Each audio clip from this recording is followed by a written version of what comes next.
Hello, welcome. I'm your host, Lazar. We're going to talk about Noctera issue 3. So this is that post-apocalyptic, there's no sunlight book by writer Scott Snyder.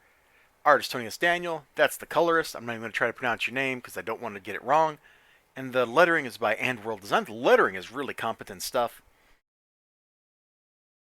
I like how the TV boxes have the little jiggy jags, so we know it's not like one of the characters in the room speaking.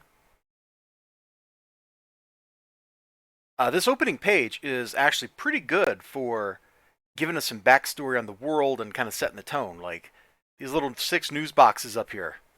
Great stuff. We see one of the monsters very clearly here. This is one of the humans that have been mutated. Pretty cool. And then we transition into some stuff I don't care so much about. Now I understand why we're doing this. This next couple pages are about their parents and what happened to them. And I understand the purpose of it because it ties into some stuff that goes on later in the issue. But I'm not invested in that. I would have rather we spent those 2 extra pages dealing with... Let me find it. Yeah, here we go.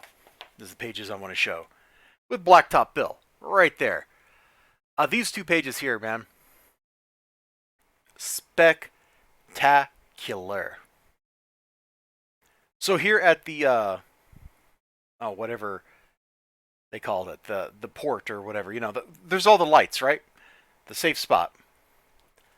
They've rigged up this thing to explode, and Bill realizes it. Man, I can't English today. He realizes it right before it happens. Like, stop, you idiots! And they're like, why, Billy? Come on, it's only a neon boom. Yeah, a neon boom. That's pretty satisfying. The explosion is gorgeously rendered.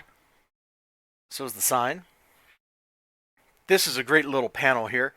You got the flames licking up over the cars and stuff. It's really cool. I like the way the neon stuff is, like the light sources look like they're glowing. There's like glare rendered onto the page, like you're looking at this through a lens or something. It's just really, really superbly rendered. She's a little mad because, well, Blacktop Bill did not get destroyed like a couple of his cronies did. So the plan did not go quite the way she was hoping it was going to go. Because she was hoping this would just stop the pursuit.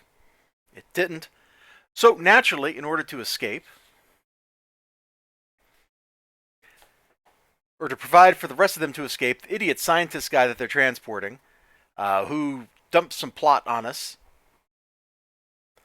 lets himself get taken by Bill. But of course, that's not going to be good enough because that would have been the end of the story, right? Like, we've just eliminated the antagonist. Blacktop Bill's not chasing him anymore. No. That's not how that's going to go. I don't think that's a spoiler. I think that's just, this is how storytelling works. The bad guy's going to keep chasing him, and it's going to be nasty.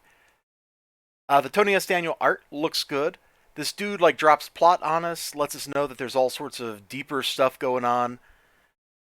So we're getting the plot bomb in the middle of the action, which is appropriate. Like, if you're going to start dropping plot on people and you want to make it interesting, give them some cool pictures to look at. Plot, action, right there, side by side. That's the way you do it. That is absolutely the way you do it. So many places to wound Val. The hindquarters, the shoulders, the gut. Right through him. Ow. Now, I gotta admit, I'm not like a human anatomy, super duper expert. Like, I am not a medical professional here.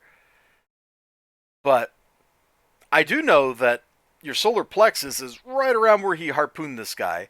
There's also a vein or an artery in that area, too, that if you nick it, you're going to bleed out. And if you miss just a little bit and he went over and he hit the liver, guy's going to bleed out. Like, Blacktop Bill is acting like this is non-lethal, but you gut shot somebody, pretty good chance they're just going to die. There's 1,500 different ways that will kill you. Blood loss. If you nick the intestines, you now have, septic poisoning going on. It's nasty. He later on, tells the guy what he's going to do to him and stuff. And I'm just thinking this whole time, I don't know. You gut shot him. If you really wanted to wound him, you would have nailed him right here through the shoulder, shattering the joint, but then you would have caught on like the scapula and stuff, and you could have pulled him back like that. And that's probably not going to kill him for a couple of days till it gets like infected or something, you know? I don't know. But Blacktop Bill is kind of a try-hard villain. The plot is the secret plotty plot stuff, kind of overwrought. All I really want is like Darkness Trucker versus monster battles, and I need more monster battles, man. There's some family drama stuff that's going to come up here too, and that might be a lot of fun. I don't know. I want to find out. I want to read it and check it out. So Nocterra, this is pretty good, but I'm not feeling that it's great, if that makes sense. It certainly is nice to look at, though. I guess I need to make that clear. Like, the art is not at fault. I think that the shortcomings of the book are entirely coming from Scott Snyder. And that's just because it seems like the story, the book, all of it is trying to be a little too try hard, if that makes sense. I still got great hopes.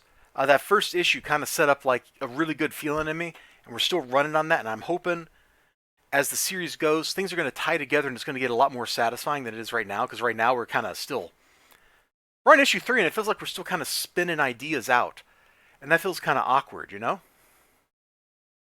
All right, you all take care of yourselves. You have a great day. Remember to like, comment, subscribe, all that good stuff. Hope to see you again next time. Until then, bye bye.